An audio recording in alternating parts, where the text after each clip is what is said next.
At first glance, Rosa Rolanda's surrealist works don't seem like they were painted almost a century ago. Self-portraits with eyes and brows and lime eyeshadow, almost identical to my childhood Bratz Dolls. A little bit Bratz Dolls, a little bit Butterfly by Crazy Town. So many butterflies. Yeah. This old-ass CGI looking way better than AI, I'm just going to say it. Yep. Someone called the school nurse. This video is sick. Oh, my God. It's sick. I mean, that's kind of era appropriate considering like Blink-182. It needs light medical attention. Like, don't call 911. Right. Like, just the school nurse. Yeah, just the enema of the state. Yeah, exactly. Flower crown adorned children stare back at you, giving Yoshimoto Nara judgmental eyes. A mixture of symbolism, at times specific, and at times magically vague. Orchid bows, a 16th century flower crown, a little Giotto-inspired fly. Children with basalt Olmec stone faces. Rosa is capturing that past-dreaming, forward-looking anemoia, or a feeling of nostalgia for a time or place that someone has never experienced. In Self-Portrait from 1939, meticulous oil paint strokes weave together symbols of Mexican identity. A surreal, otherworldly backdrop, a cathedral nestled amongst Popocatépetl and Iztaccíhuatl, two volcanoes named after the Aztecs Romeo and Juliet. We have a butterfly fluttering across her collarbone, hinting at a metamorphosis completed. And Rosa herself had gone through a bit of a metamorphosis. From B-list actress, A-list Broadway dancer, surrealist, to finally a cultural storyteller and painter. And in the process, Rosa was discovering her own heritage.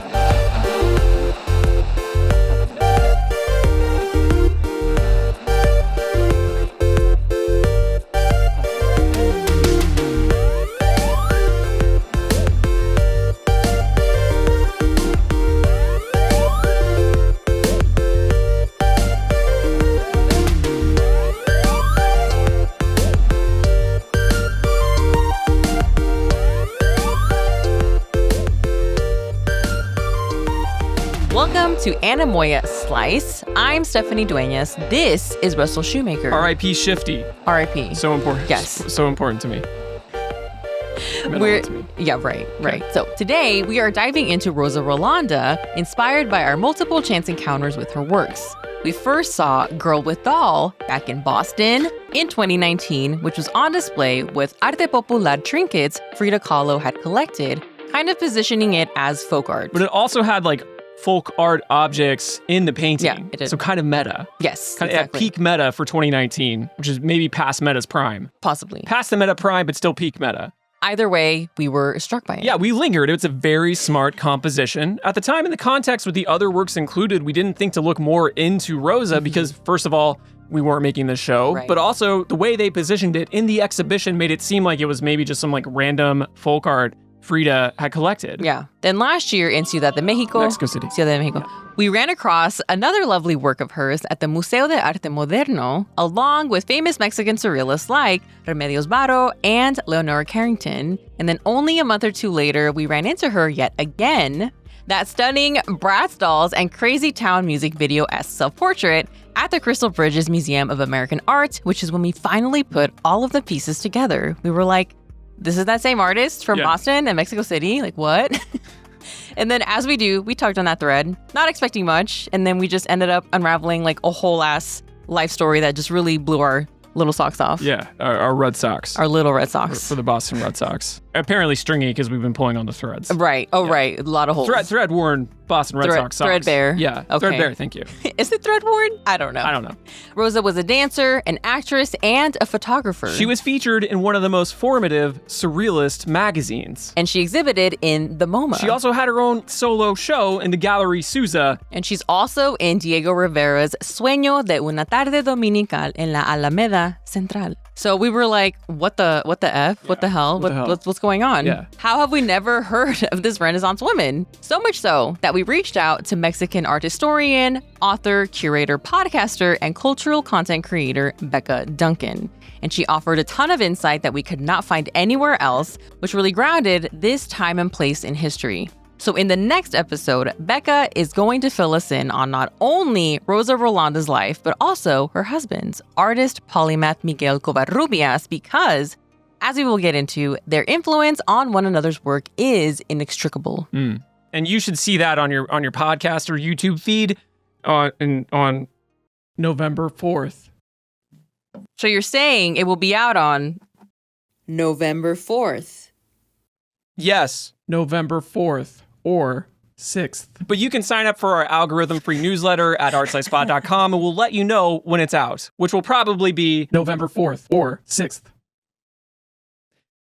Anyway, back to Rosa. Rosa came to these visions by following her passions, taking artistic risks in dance and photography and in art. And because of that, she lived a life that very few Westerners would dare to live. Mm-hmm. She would find herself surrounded by everyone from Man Ray to Frida Kahlo to Fred and Adele Astaire. Mm-hmm.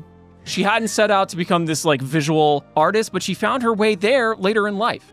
In that serene self-portrait with the Y2K butterfly and Aztec lore volcanoes we fell in love with at Crystal Bridges, we began to see her work as her personal link to both the past and future of Mexico, an identity that she was unraveling, creating a style that was surreal, unique to the time she lived, and yet somehow timeless.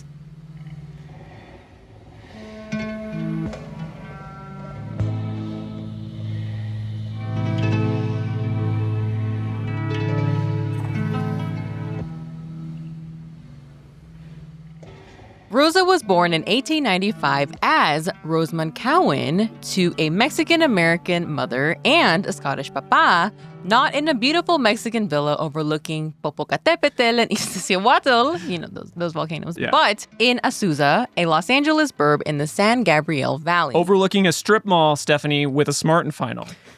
With a Food for Less. Not a Food for Less, not yet. Yeah. Not yet. Not quite. Overlooking a twinkle in some bulk mogul grocer's eye. Possibly. The twinkle said it has Smart and Final in there. And Food for Less. Shiny. Okay. Yeah. All right. The yellow. Yellow. Yeah. The yellow logo. The oppressive yellow of Food for Less. Food for Less. Yeah. The very oppressive yellow color. I love Food for Less. That is a nostalgic. That's how my dad says it. Oh, fui a la Food for Less. I love it. Tells me all the sale tequila he finds. Does the yellow bother him too? No. Okay. I couldn't care about the yellow. Couldn't care less about the yellow. Okay. It's a special yellow to me. Anyway, Azusa was still developing, and its slight population meant that there was no art scene, no Hollywood, but also no smog. Yeah. No Vons, no smog, no traffic. Okay. There was lots of dust, though. Mostly dust. All right. What about Big Lots? Some dreams, okay. Some hopes. And again, dust. But fortunately, there was also a nearby arts high school where Rosa excelled at sculpture, jewelry making, costume design, and the art form she would become renowned for.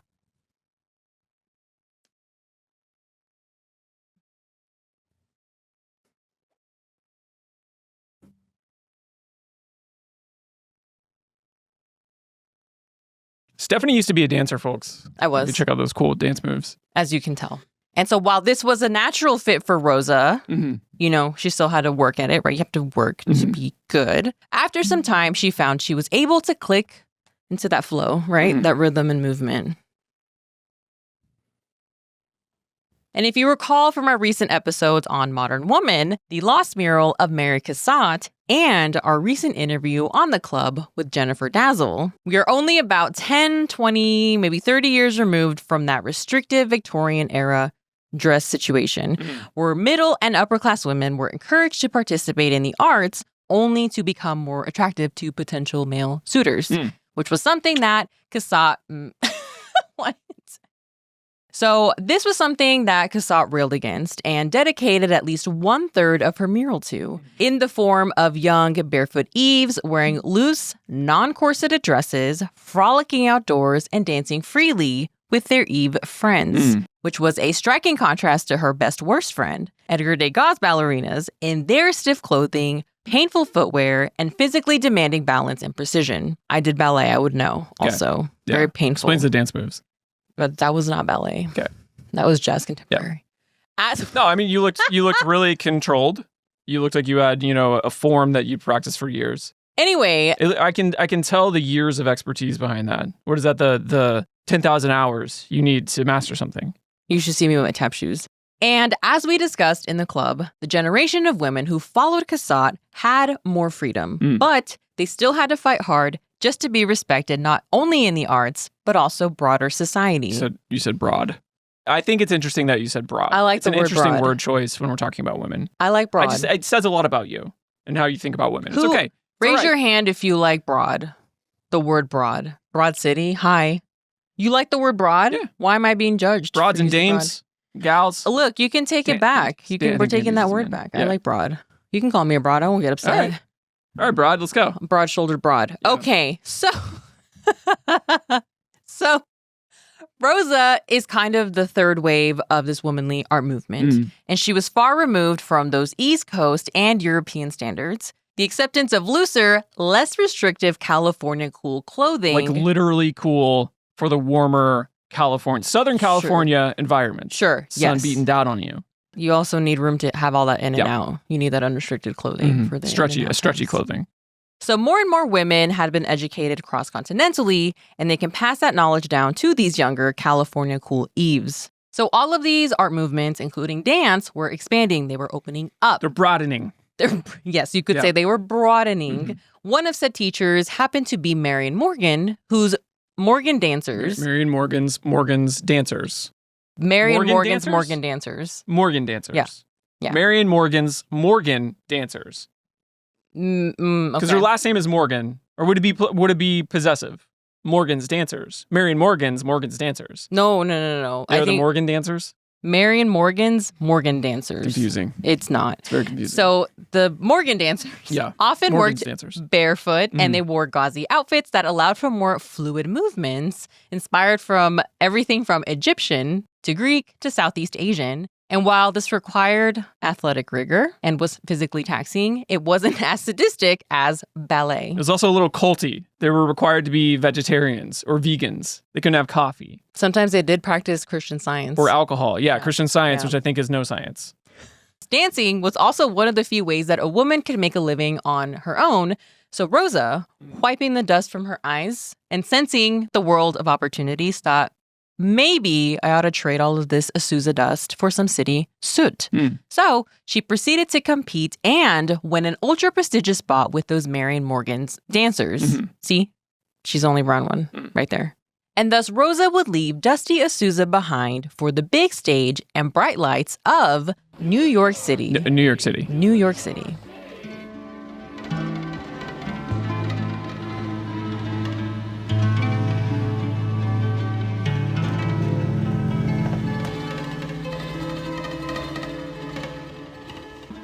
New life, new city, New York City. New York City. New York City, new name. Obviously, the change of scenery called for a name change. Rosamond officially shortened her name to Rose. Dusty Rose. That's what they called her in New York. Yeah. Dusty Rose. Hey. So she shortened her name to Rose and adopted a distant relative's last name, maybe, as the story goes, Roland. Okay. So she's now Rose Roland. Not Rosa Rolanda. You know, she made a lot of changes to her name over the years and actually made her death certificate process a nightmare. Okay. But just trust. She eventually... Why are you tracking down her death certificate? I just happened upon that information. Okay. I just happened upon that information upon my research. Yeah, it's fine. Anyway, she does eventually become Rosa Rolanda, but sometimes she's also Rosa Rolanda Covarrubias. Sometimes Rosa Covarrubias. More on that in a minute. She's young, she works, she dances her ass off, and soon debuts on Broadway alongside other... That's how she rises to the... She rises up in her dust cloud onto the Broadway stage alongside up-and-coming dancer extraordinaires, like you said, Fred and Adele Astaire. And she also performed abroad, also choreographing, designing costumes, and performing solo. Broadway. You said broad again, yeah. Broadway. Yeah. You start keeping a tally. Okay. All right. So through her multitude of skills and side hustles, Rosa was really making a name for herself. But not only was she extremely talented, she was also a social butterfly. And for the 1910s, she was also alluringly exotic. Making the press go all Ed Roth, Rat Fink, crazy eyes, you know, revving their engines. Revving their horny engines. Horny? Yeah. Oh, is that... Wait. The honking the horn. That's crazy. Look. The big amphetamine eyes. They're honking their horns. They're horny horns. That's where it comes from. That's where the name comes from. Okay. They're really excited. I'm not really excited gonna about say this Scottish Mexican woman. You know what? In a sheer, what did you say? In a glistening sheer. Gauzy. I'm not gonna say that she wasn't taking advantage of that she wasn't thirst trapping, but she definitely made some neck whip and some heads turns. Some awooga. But awoogaing, yes. The press, the critics would remark on her Aztec blood and her golden brown hued body. Pretty wild. I feel like we're heading back there as a society where like that's okay to print the fact that you're saying a dancer like a mole poured over a bowl of haggis. What is haggis?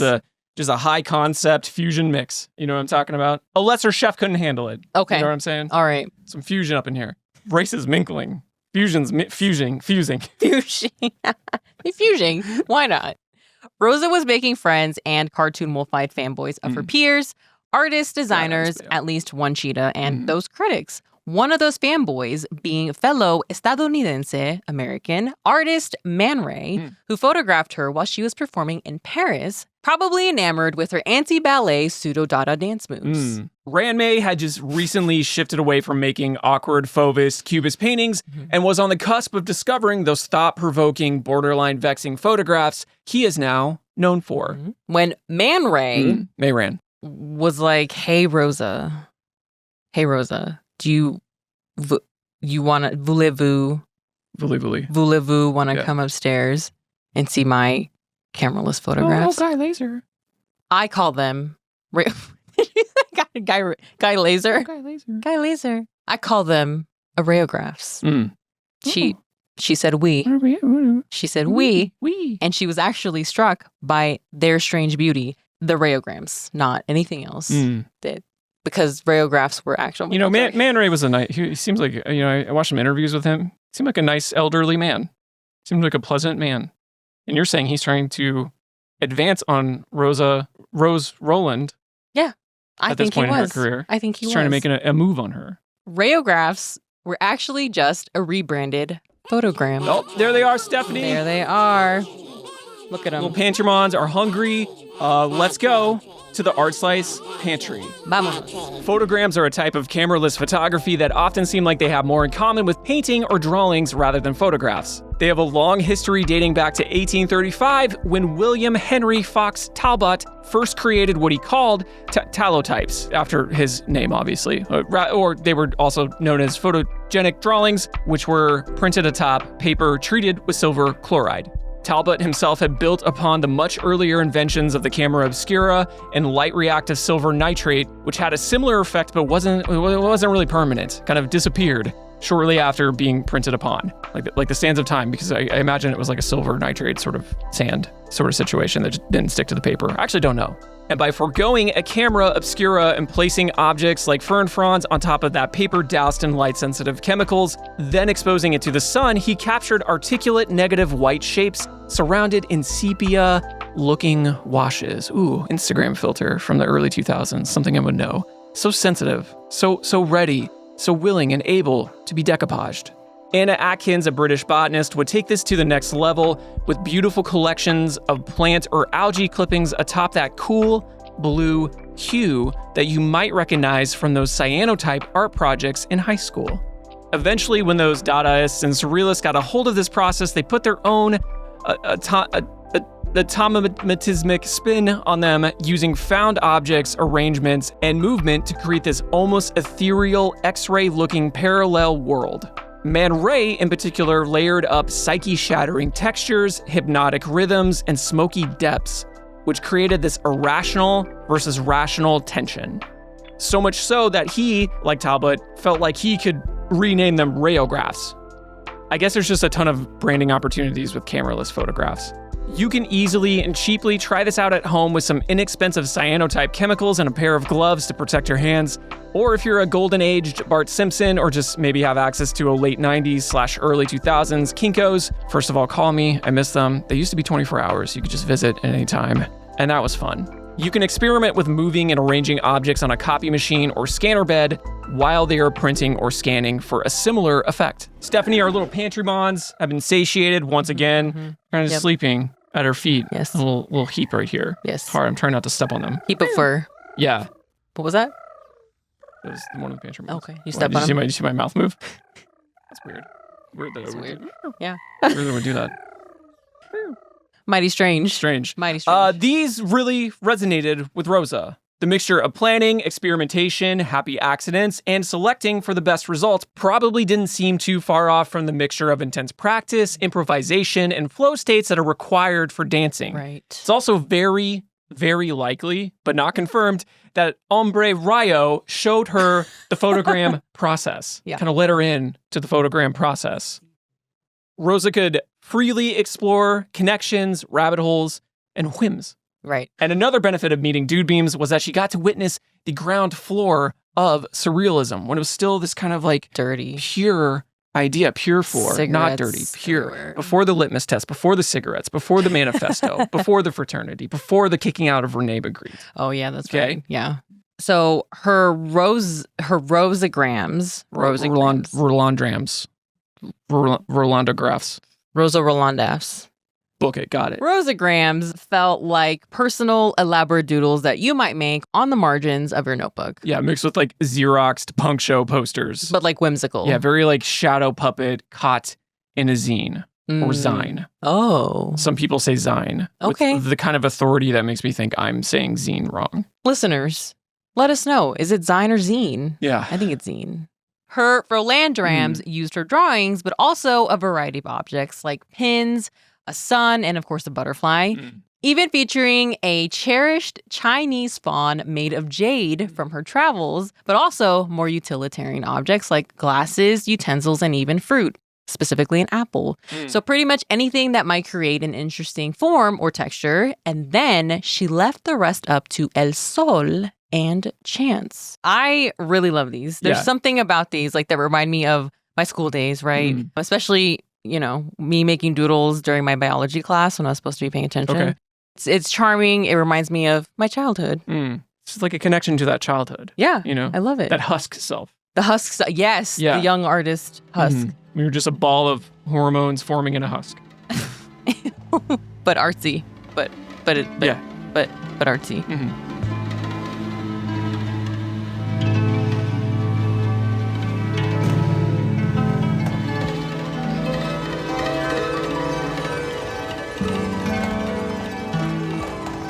Eventually, the European leg of her dancing tour ended in 1924, and Rosa, heads back to New York City. New York City, probably donning a beret. Confirmed. Yes. This time, meeting another fanboy of sorts, the Mexican set designer, artist, illustrator, and future anthropologist, Miguel Covarrubias, nicknamed El Chamaco, or the Kid, because he was only 20 or so at this time. Not 9 years, her chamaco. Yeah.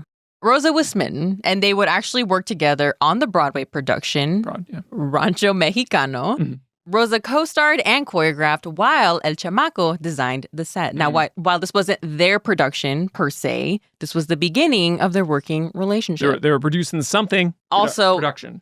This would be the beginning of their relationship, like for real, right. Which would change the course of their whole lives. I think you mean change the tides of their whole ass lives. Listeners, friends, friendly listeners, Stephanie knew of this photograph that we are now showing you, that I'm about to show you, for about a year and kept it from me. And I had to discover it for myself. And when I actually showed it to her, very proud of this discovery, this episode-changing discovery, she was like, quote unquote, yeah, I know. I didn't think it was important to the story, end quote. No, Stephanie, would you like to describe the photograph? I said, yeah, I know.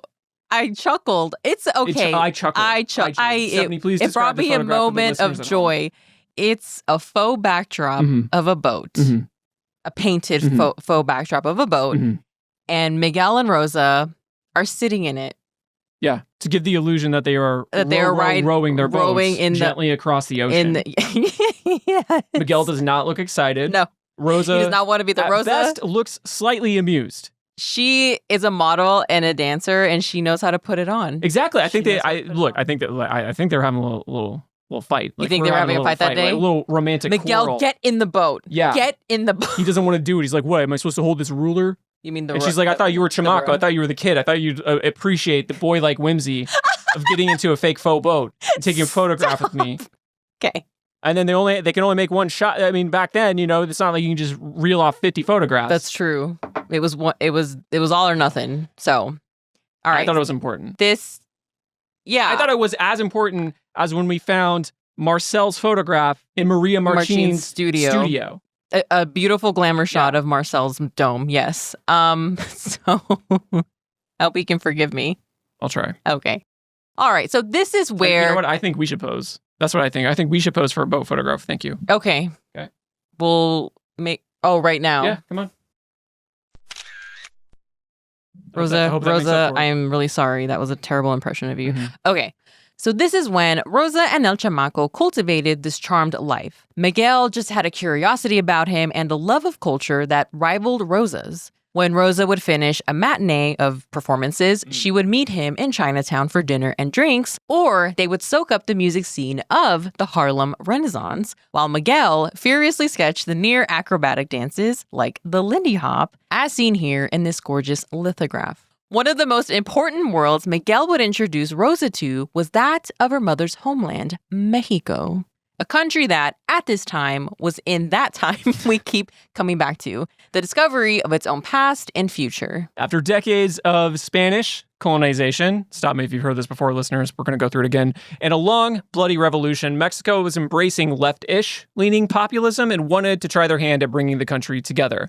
Artists were bankrolled for public works, usually large-scale murals like those of Diego Rivera or Jose Clemente Orozco. This served two goals for the people of Mexico. First, as a history lesson revealing their pre-Columbian past that was buried by colonialism in vast, untapped jungles. And secondly, as a radical vision for the future that all Mexicans could have a mano in creating. It was common for artists at this time to move to settle in locations that were more accepting of their artistic ways, their artistic temperaments, their auras. And for Mexico City, Ciudad de Mexico. Their openness to the arts meant foreign artists like Lenora Carrington, Remedios Varo, Alice Rayon, and many, many more would eventually move there. Like we've covered in The Three Witches and in Diego and Frida. Posada to some extent too. Yes, and that whole rediscovery of the Aztec or the Mexica and the Mayans combined with the supernatural version of Catholicism that had developed to rival said indigenous gods of those aforementioned cultures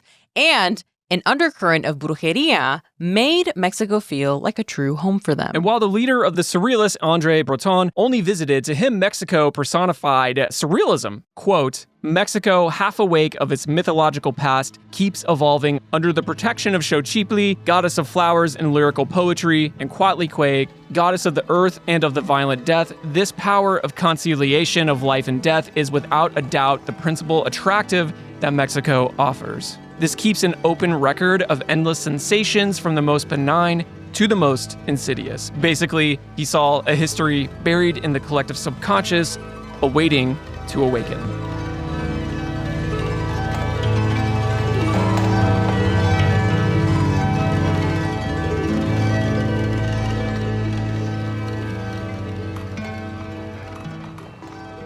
So Rosa and her esposo Chamaco relocate to Ciudad de Mexico, Mexico City, Ciudad de Mexico, and actually become the first Mexican artist power couple in the city. Yes, even predating Frida Kahlo and Diego Rivera. Rosa's charm immediately ingratiated her to those highly influential art circles, becoming very close friends with Frida Kahlo, artist transplants like Edward Weston and Tina Modotti, and even visitors like Nicolas Murray. And you can immediately see the influence of these artists on Rosa. Like her dance performances, which would borrow from other established forms, flamenco one day and Samoan the next, or even her Rolandrams. Rosalandrams. It sounds like a drug you'll see on TV. Rosalandrams. Learning from them and translating them into her own vision. And that extended to culture as well. Rosa began to wear traditional Tehuana resplandors and huipils before Frida Kahlo, which was a surprise to us, actually. She seemed to be genuinely interested in all sorts of cultures, especially their clothing and wares. Is what I would have said Had I not read about her very cringe parties where she made the catering staff cosplay as indigenous, and, you know, a generous read would be that it was misguided but well intended. Also, just the time and place too. I'm not sure it's fair. It's not. To hold her to our current standards. Yeah, but like, oh my God, it's still giving Gwen Stefani's Harajuku girls. Her Tijuana Juku girls. So I relate to Rosa more than I actually first realized when it comes to identity. Actually, more than any other artist that we've covered. But Rosa cosplaying as indigenous, I think, was more her celebrating and being proud of her heritage, right? So hold on. So her mom was a small child when she moved to the U.S. Okay, so I think that direct connection to Mexico was lost, right? Because she was literally removed from it, and then God knows in those days you didn't find much Mexico. She was in Azusa, right? Wait. Our culture is smart and final. Okay. You know what I mean? Yeah. So my parents, they came to the U.S. as young adults. And as a kid, they would take me back, visit the old town, right? They would dress me up in like a little Huarecita outfit, if you know, you know, which I'm sure has indigenous roots, but the tradition was never explained to me. My dad, once in a while, would share like bits here and there, but otherwise, I never really got much, if that makes sense. I also think it's a little more complicated in Mexico because of colonization. Yeah. And that whole history. Yeah, I mean. Yeah, and assimilation and stuff, but also like I don't think that was the case for me necessarily. Sorry, I love you, parents. But but if I was to have discovered, you know, more about my heritage as an adult, I think I would have had the reaction that Rosa is having. If it wasn't 2025. You know what I mean? I know where she's coming from. Yeah. It's a place of love. Rosa had been interested in Indonesian dance since the Marion Morgan dancer days. And so for her and Miguel's honeymoon, she was like, hey, why don't we go to Bali? Yeah. Right? Not so easy to get to at that point. Right. And not so well known. And not any, I think, AK yoga retreats, little flower baths. That are, you know, good for social media. That kind of money and situation was unheard of. In fact, I don't even know if they had a Hilton back then, Stephanie. What are we going to do? They probably didn't have a Hilton. Oh, no, whatever did they do? Yeah. Unbeknownst to Miguel and Rosa, this trip would completely change the trajectory of their lives. The tide, yeah. Sure. A little boat. Actually, they did get there on a boat. Yeah, they did. Anyway. See, that's why it was important to mention. I guess you're right. Yeah. All right. So going to Bali for their honeymoon inspired a much longer return visit for like months and months at a time, where Miguel and Rosa would fully immerse themselves. Yeah, their charm and shared love of art and dance meant that the Balinese people opened up to them, showing them things they would not share with outsiders. Their traditional music, dance, art, and religion and rituals. Once again, not just as like distant scientific observers, but as actual participants in those events. El Chamaco would spend his time writing an exhaustive document of the lives of these people well before World War II. Modernization, Hiltons, and tourism would change Bali forever. Rosa especially was able to make meaningful connections with the Balinese women, which can be seen in the hundreds of gorgeous, intimate photographs that she captured, which, when compiled with Miguel's writings and illustrations in a book about Bali in 1937, it earned both of them critical acclaim. And this was considered like the book on Bali, and I think it sometimes still is considered the book on Bali, or at least it's referenced a lot. Yeah, exactly. There was nothing like this at the time. Right. There's also a beautiful documentary you can find, I think, on archive.org, if you really want to dig into this more. She would continue to collaborate with Miguel, opening up a dance school in Ciudad de Mexico. Mexico City. Ciudad de Mexico. In another anthropological book, Mexico South, the Isthmus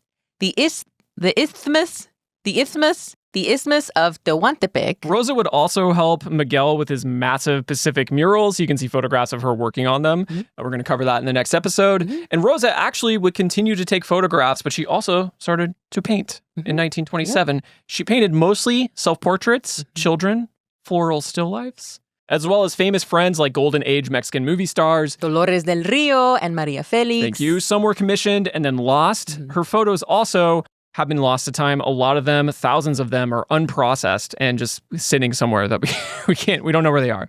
So Rosa's works were included in the occasional group exhibition, and she actually did have one solo exhibition later in life, but she really preferred to give away her works as gifts to friends, which is how we stumbled across her paintings in Frida Kahlo's collection, coming full circle. So it's true that she certainly was overshadowed by Miguel's prolific career, partially by choice.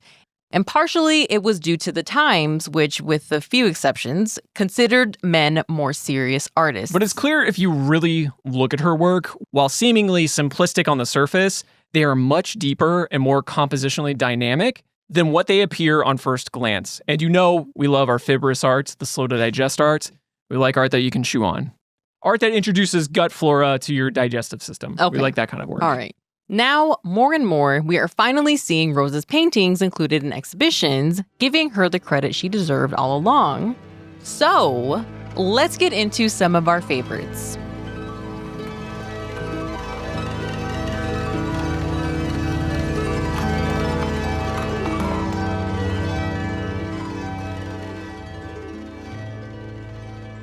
Rosa's self-portrait from 1945 appears, on first glance, like the self-portrait of a demure, age-appropriate Bratz doll with an Oncidium species orchid in her hair. It's deceivingly simple, but grappling with something existential. Painted in gouache with like the teeny tiniest layers, brush strokes like layered up, more like what you'd expect from like a colored pencil drawing or like a pastel on paper. Yeah, love it.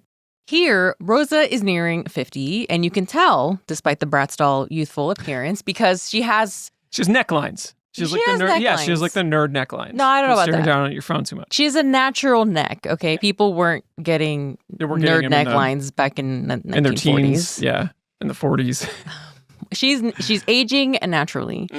Rosa kept a garden of orchids in her Tisapan home that she would often paint in her works. And the Oncidium species is also known as the Dama Danzante, or the Dancing Lady. Dancing ladies, dancing broads. Gotcha. Yes, exactly.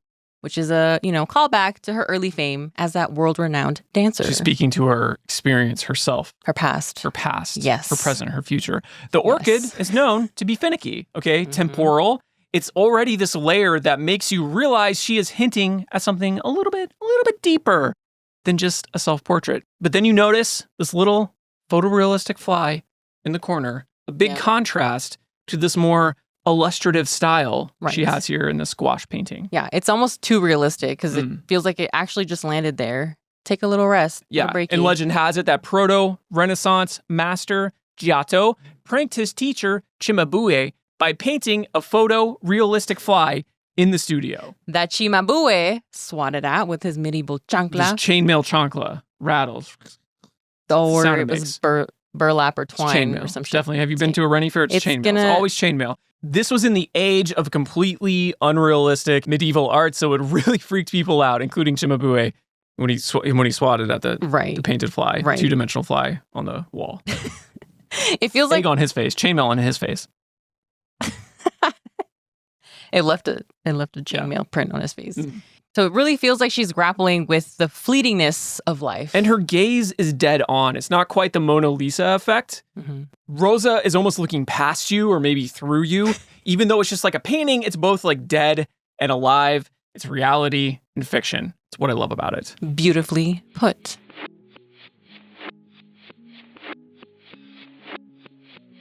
Another stare, this time a Gen Z stare. Shark eyes. Shark eyes. Shark eyes are beaming from this girl with taco from 1947. It's hard to look past that shark-eyed stare. What does it want from us? Why is she squeezing her tortilla so tightly? It's intimidating. Has Olmec features, almond eyes, and dark skin. And she is dressed in a pearl pink dress wearing a flower crown with flowing ribbons. Yeah, there's a floating gradient on those ribbons. I love the contrast of those almost reflective looking gradients against what looks to be layers and layers of translucent fabric on the little girl's dress. Beside her is not a chihuahua, but a taco nipping xolo, like Dante from Coco. Behind her, we can see townspeople gathering for a celebration in a cobblestone plaza. It's almost like a terraced city, like hillside or mountainside city, which adds depth to the composition. The shark-eyed girl squeezing her tortilla is on our level. One of the girl's ribbons is the same color as the sky, so it's almost carrying that sky downwards, Ooh. cutting through the geometric cobblestone streets. Yeah. Her flower crown is mirroring this sort of like tree of life thing, which I actually have a lot of questions about. We're getting to that. Okay. The festivities on the plaza are one terrace up, and then above that terrace are brutalist-looking buildings also stacking towards the sky. Mm-hmm. And there's also a cathedral even further off in the distance. So you get all of these layers of life in one composition. We got some matching hats here. We got a lot of people celebrating. And then a guy taking a little stroll down the cobblestone streets away from the crowd. Yep. Take a little smoke break. It's also in a skeleton. Yeah. In a skeleton outfit. Skelly suit. Yes. He's taking this little smoke break. It's 10-minute smoke break. But what is what's the tree situation wind feature thing there? Above Skelly suit? Yeah. That is a great question. And actually, it's got 2 cats. Yeah, I couldn't find any concrete information on the structure. One bull. We asked Reddit. Some speculated that it might be the voladores de Pampantla, which is a bunch of men jumping off a giant pole. Did you also get some like snarky comments like, Senor, esto es un Wendy's? No. Sir, this is a Wendy's. I got a really mean meme. Okay. Which was to be expected, and honestly, it was just the one. But anyway, other people were saying that this was a tree of life. That was a really funny Reddit joke, by the way. Yeah. Okay. Is it? Everybody says that on Reddit. I've seen all the time. You say that, and I've only seen it a couple times. Whatever. We're on different. You're not following the right Reddits. We're a different Reddit. You're not Redditing the right algorithms. Reddits. Okay. All right. So another Redditor chimed in. Quote: "Es un poste para fuegos artificiales. Le llamamos castillo. Los cohetes hacen girar las figuras. It's a fireworks pole, and we call it a castle. The rockets make the figures spin. So fucking cool. Never heard of it in my life. Yes. Yeah. So, yeah, no, this looks like the modern equivalent of maybe what that was. Yes. In the 40s. It's evolved. These are more evolved. Exactly. Yeah, so she probably was seeing a bare bones version. And you can see the little smoke clouds in the sky, so I think that's correct. Yes. So I think that person is correct. 30 miles north of Ciudad de Mexico. Mexico City. Ciudad de Mexico is the city of Tultepec, the firework capital of Mexico. And as it turns out, every March there's a festival for Saint John of God, or patron saint of firework makers. Makes sense. Checks fireworks out. makers. Name checks out. Patrono de los Reddit phrase people say. Pirotécnicos. Okay, yeah. So this tradition goes all the way back to Yule colonial times when Tultepec was known for its gunpowder production because the area was rich in saltpeter. There's several events. The first one is the burning of the firework castles. And they are anywhere from 80 to 100-ish feet tall. So extremely flammable shit. They're made of wood, reed, and paper. Multiple deaths, I assume. You know what? Actually, yes, this has resulted in a lot of deaths. They continue it every year. Fingers. Yeah, they continue it every year. Mono's not really full. You know what I mean? The mono's missing some digits. It does happen. Yeah. It does. So part of the design is placing certain fireworks so that they make the castle spin or move, or different figures. Much better than like the bottle rocket sort of situation we have in our hometown. Oh my God. Yeah, no, this is much more creative. We hide. Worth risking your digits for, I would say this is. So then there's the second event, which is the oldest tradition. It's the Parade of the Bulls. Okay. So paper mache bulls full of fireworks, and you light them up. Terrifying. They blow up. Yeah. Okay. It's gorgeous, really amazing photographs, but again, extremely flammable, highly dangerous. Still probably better than real bulls, I will say. Yeah, it's actually inspired by Pamplona, Spain, the running of the bulls. Yeah. But they're like, hey, make it paper mache. I will take my chance with the fireworks. So this festival seems super plausible, but it makes me wonder, why did Rosa choose to depict this little girl before all of the fun festivities? But either way, it's a beautiful painting, and I think Rosa just really liked to depict little girls in frou-frou dresses. And then we have another little girl in a frou-frou dress with big almond eyes. This time, no shark eyes, though. They're more almondy. Serene like almonds. Still waters without sharks. So this was the first painting we ever saw of Rosa's, and never did we think that we would be covering it 6 years later. Life is a highway, Stephanie. Yes. You gotta ride it all night long with rat ink at the wheel. Yeah. Okay. So this gouache painting is called Girl with Doll from 1943. This girl is holding a unibrowed Zapotecan woman, basically a Frida Kahlo doll. Yes. While another doll, which kind of looks like a bootleg polymer clay Gumby and Pokey, but with a sombrero, serenades her. It's a good example of how her work can be low-key brilliant, very eye-catching, why our eyes were caught when we first saw it in Boston. Because like her Crazy Town Butterfly Bratz Doll self-portrait with the Popoteca and it's Waddle, I tried. There are two compositions going on here. First is the most obvious, the girl who is dressed in a perfectly pink ruffled dress, hair tied back, blankly staring off. Once again, not giving shark eyes, holding her Frida doll, but not like in her hands, more like holding it like her hands are a terrace, okay? Yes. A terrace that you would stand upon if your doll was a real person. And that flips the composition, and you get a totally different read on it. The pale pink dress reads as sun-bleached weather stucco. The stoic girl here starts to look very building-esque. The blue of the walls become the blue of the sky and the blue of the ocean. And the stippling here cuts vertically, so it almost starts to feel like rain. Oh, yeah. The Frida doll leans against her crossed hands to listen to the bootleg Gumby and Pokey singing a beautiful tune, soaking up those oceanside vibes. You know what I'm talking about? Yeah, that sounds wonderful. I wonder if it's little Frida doll's birthday and bootleg Gumby and Pokey are singing happy birthday. You know, las mañanitas. Yeah, like María Félix in El Rapto. Estas son las mañanitas que cantaba Rey David. Hoy es tu día santo, te la canto aquí. Despierta, mi bien despierta, mira que ya amaneció. Wow. The way Russell's looking at me is, I've never seen the whites of your eyes that much. Okay, we put away. Thank you. Oh, I like it. This serenade is out of love, Russell. Okay. You should be thanking me. Thank you. Just like you're doing. You know, not many Americanos can say that they have ever been serenaded by a beautiful... You are like those Latina. Mexican golden age movie stars who get serenaded in those old-timey videos. Okay, I do have a question. You're going to leave the hat on the rest of this recording. What do you think? Rosa was friends with Maria Felix and Frida Kahlo, and I find it interesting that she is commemorating her friend, definitely Frida, if not Maria as well. But it also foreshadows how important Frida would come to be, especially to las morritas, you know, the young girls, the young chicanas. And we've talked about Frida's unique identity in her episode, and I think that's really powerful to see this young girl holding onto that symbol of Frida, whether or not it was intentional. As far as Miguel and Rosa, they did not end on a happy note. Miguel left Rosa for Rocio, a young dancer. Similar name and a dancer. It's got to hurt. It's got to hoot. It's got to hurt. And we will get into that in our next episode with Becca.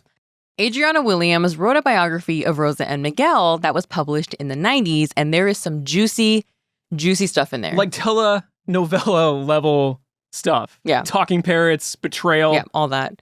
But Rosa channeled that pain into one of her most iconic self-portraits, unlike the ones before, and we just saw it alongside Frida, Varro, and Elsie at the Museo de Arte Moderno. It totally holds its own. It really holds its own. It does. And in this one, we can see just past her hips, she is striking a dance pose in a turbulent landscape, and her hands are covering her ears, attempting to drown out the chaos. Her nails are done, and she's wearing a cute red ascot and matching lipstick, and she's wearing a fitted forest green sweater and a black skirt. Her hair is kind of like blowing in that psychological vortex, mirroring the sway of her skirt, too. It's this nice, like, wiggly mirror that's happening. Yes, and there's dozens of objects floating around her, including butterflies, once again, but one in particular is wearing a skeleton mask and a crown. It's a little bit like a Death Head's hawk moth, you know? I'm sure at least one of our listeners, I'm talking to you, has that tattoo. Has a tattoo. If it's you, let us know. Okay, I just have a feeling. There are 2 green hummingbirds, one alive and one dead.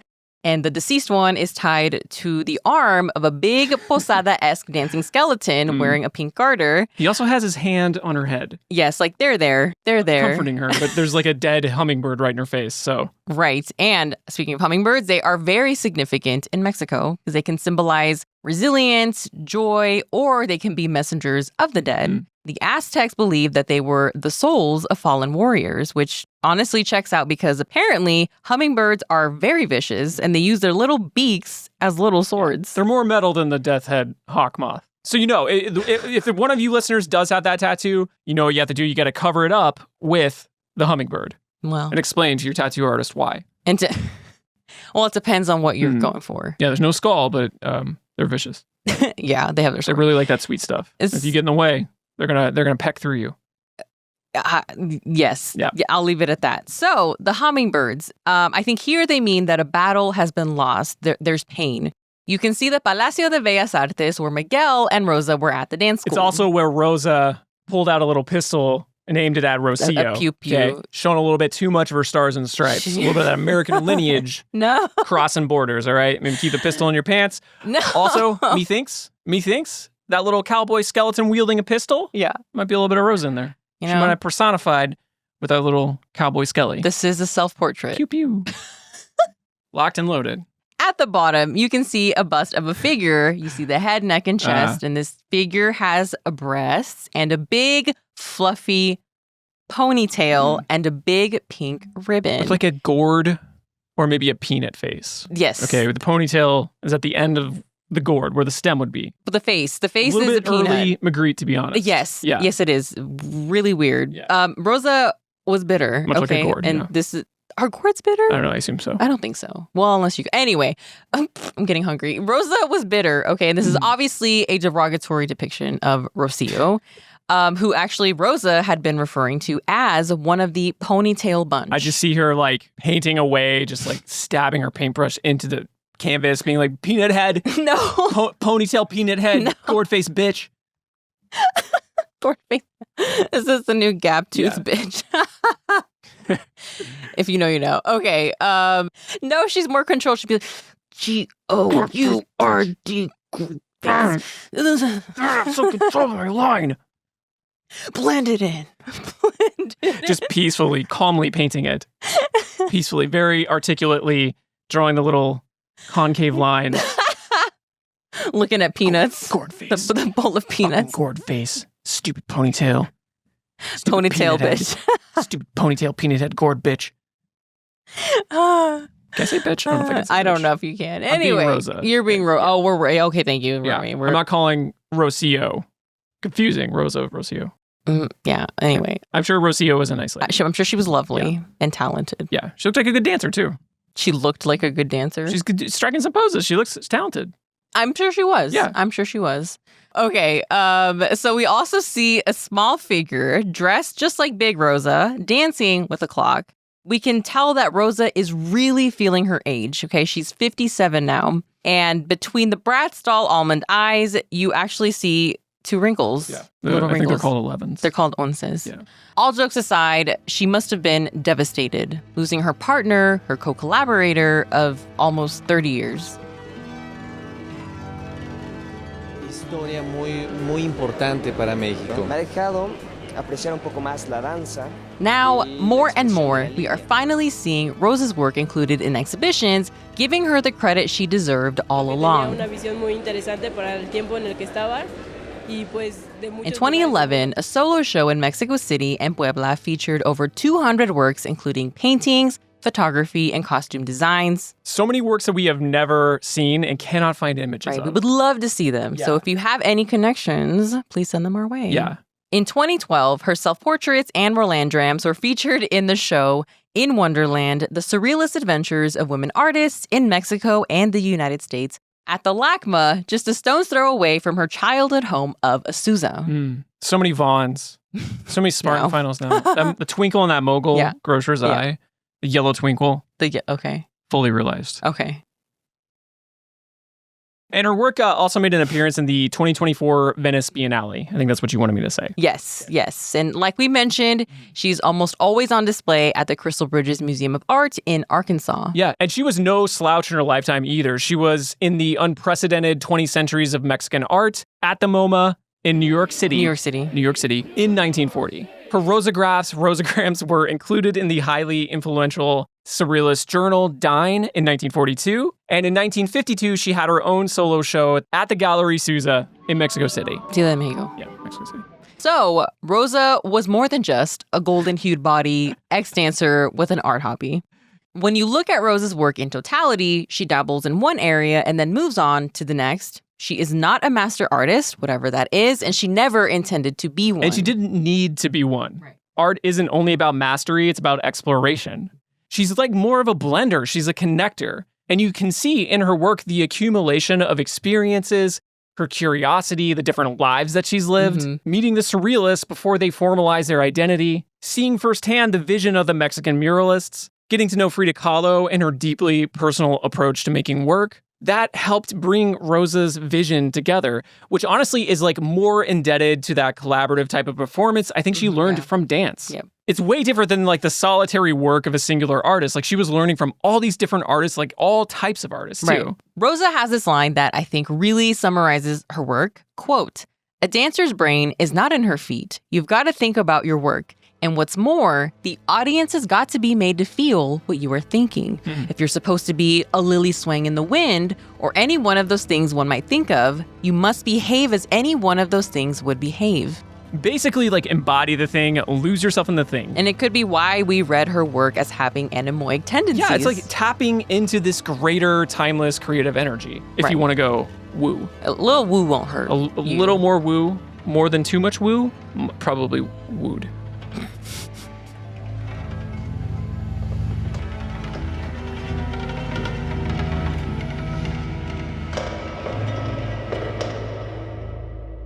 So Stephanie, what's the lesson here? What's the lesson here from all of this?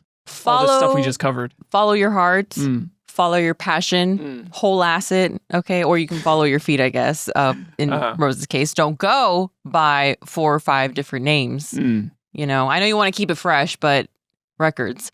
So it was like 3. I think I counted 3 names. 3, 4, maybe 4 names. Okay. I don't know. Anyway, draw realistic flies wherever you go to just freak people out. That too. Freak them out. Keep it fresh. Okay. Keep it interesting for yourself and for others. Yeah. Even cover up your Death Hawk moth. I think that was the name of it. With an even metaler hummingbird tattoo. Okay. I should have said tattoo. I don't think I said tattoo to begin with. Yeah, that sounds scary. Yeah, don't just cover up a death head hawk moth. Right. Okay. Right. So make art wherever you go. And if that art happens to be singing las mañanitas to someone that you love, so be it. Be open to other forms of expression. Okay. Right? Forget about fine craft. You know, just do whatever scratches that art itch. Polymer clay, for example. Maybe make a polymer clay Gumby and Pokey, or a polymer clay version of whatever you're working on. Okay, so once again, we're following up this episode with our full chat with Becca that is not just on Rosa. It's also on El Chamaco and his recent retrospective. Which we loved. It's amazing. We fucking loved it. I'm still thinking about it. And Becca had she was so much fun. She was. So much insight. So much insight. And there's like basically no research on Rosa. Very little. And the thing is we definitely don't have access to it here. And she actually, she has more access being in Mexico, OBS, the Mexican archives. However, we were very lucky to have her. Hope to have her on again. I think you guys are going to enjoy our conversation. We also want to shout out the Crystal Bridges Museum of American Art. Yes. Great group of folks over there. They were kind enough to let us film there for our episode. Whatever preconceived notions you have about Arkansas, just reserve it for the rest of Arkansas. Like, that area is really rad. Northwest Arkansas is different from the rest of the state. I can't really speak to the rest of Arkansas, to be honest. I've heard other parts are cool. And you can go to Crystal Bridges and see thousands of other incredible works, including many of the artists we've covered on the show. Carrie James Marshall, Agnes Pelton, Dorothea Tanning. Yasuo Kuniyoshi. Yes, that guy. And then a couple more from our great Surrealist paint-off. I can't think of them off the top of my head. Americans. And they're like interesting pieces. They're not like the ones that you've seen everywhere all the time. They're not a B-side. They're like... There may be deep cuts. A deep cut. Yeah. Okay, yeah. Go to Crystal Bridges, make a weekend out of it. It's not that far of a drive for many cities surrounding it. Little road trip. Remember to rate, review, and subscribe so we can reach more friends, listeners, ear buddies like yourselves. Don't you want the Ear Buddy Collective to grow? Only 5 stars. Please. I sure do. Only 5 stars. But yeah, go to artsizepod.com to sign up for our free newsletter so you can get alerts for our latest episodes, sans the algorithms. Right. And we could always use your support in creating these episodes, right? So grabbing some merch if you can, or join our Patreon at patreon.com/artslicepod. A little t-shirt purchase or two Yes. is about the same as what a $2 a month patron contribute per year. Yes. Any way that you can help, even if it's just watching, if it's liking, it's sharing, like we honestly appreciate from the bottom of our little corazones how much you all have supported us. You all know the algorithms are fucked right now. They are. We're just gonna say it. They're fucked. That and also the reach is like basically non-existent. So if you can like burn it on a CD, pass it to a friend, maybe that CD will end up in like a museum one day after this whole society podcast museum has collapsed. Podcast museum. Podcast museum. You know, there's some art slice on there. There's some Mr. Beast. That's his name, Mr. Beast. He's a YouTube. He's not. Podcast. Whatever. What is it? Late Stage Capitalism Media Museum. Yeah. Hold on. Okay, so you were saying the algorithms are fucked. Well, so are many of our wallets. Okay, so we super appreciate you buying a T-shirt from us, stickers. Yes. We so appreciate every single we know things penny. are tight right now. Like we're definitely feeling it too. So every time we see a little T-shirt sale come through, our little hearts skip a beat. Our hearts skip a beat. They go boop. In a healthy way. Right. We're fine. We're healthy. We'll be back soon with that episode on Rosa and Miguel with Becca. Yep. And don't forget. Go on. I don't know. Your kid could not have created Rolandrams or any kind of gram. Maybe an Instagram, depending on how old your child is. You can do better. I could do better? Yeah, give me another one. Well, first of all, I also just wanted to say that if you watched the episode, let us know if you liked it. Let us know what artworks inspired you or didn't. If you hated it, would love to hear about it. Yeah, Rosa's interesting because I think like you take one look at it and sometimes she looks like maybe she's not the best painter in the world, but then you spend some more time with it and you're like, okay, this is pretty legit. Yeah. So she was an interesting one for me. It took me a while to like get into her work, but yeah. So if you spend some time with the episode and have thoughts, we would love to hear them. artslicepod@gmail.com. You can DM us or in the comments. Right. So many ways to find us. So we would love to hear your little words. Okay. Anyway, what were you saying? Oh, well, I was giving you a second chance at the. Your kid could not have. Yeah, because I've been doing it for a while. You're pretty good at it. Clock's on. I'm not cutting this. This is staying in. All right. Extending the. Can you please stop so I can think? Yeah. Thank you. Go on. Your kid could not have. I don't know, man. Your kid could not have been a Mexican-American woman in the 20th century who was a Broadway dancer and then somehow found her way to Mexico City and became a painter and all those things. And this is the worst one I've ever done. Yeah, I think Please cut this. All right. Okay. Not cutting it. We'll see you next time, folks. Signing off. Your kid couldn't have done that. That's what it is. I don't know why you had to make it complicated. Oh, yeah. R.I.P. Shifty. That's what we should have signed off on. Your kid could not have been shifty. Your kid couldn't have been shifty and shouldn't have been shifty because he had some drug problems. Bye.